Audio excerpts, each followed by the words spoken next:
Micro, small and medium enterprises in the African continent continue to grapple with lack of affordable financing.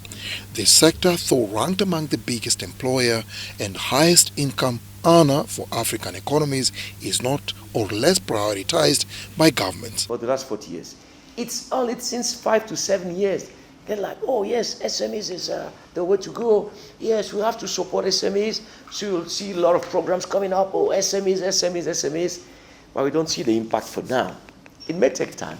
But at least as our organization, Africa, we said, let's start pushing this message. Pushing this message that we have to invest in our small, medium enterprises. We have to invest in entrepreneurs. We have to find a way to finance their growth. We have to find a way to build the capacity. The Africa Small and Medium Champions Forum, to be held at the Speak Resort Munyonyo on the 6th and 7th of this month, seeks to accelerate the SME growth in the continent by reinventing the SME landscape. As we're pushing the dialogue for SMEs, even DFIs are realizing that the way they have been approaching is not the right way. So typically, the amount you could invest in a typical SME in Africa, the size, should start from $20,000, you know, 20, 50,000. Because when you look at the revenue of the SMEs, typical, maybe it's $50,000. Maybe it's $100,000. Even $100,000, you're already talking about the one who is not there, but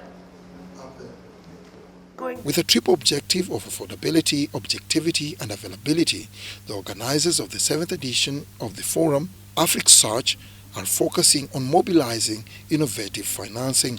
And indeed, some part of Africa are rising. You know, when you look at this, the tech sector, it's rising. You look at all these youth going into agri-industry. Back in the days, ask a young African to go in agriculture, he'd say, what? Agriculture? No way. But now you see so many young Africans moving into agriculture, trying to process some fruits, things. This is new, you know. So something is happening. But the rising story, as has been told, we are not there.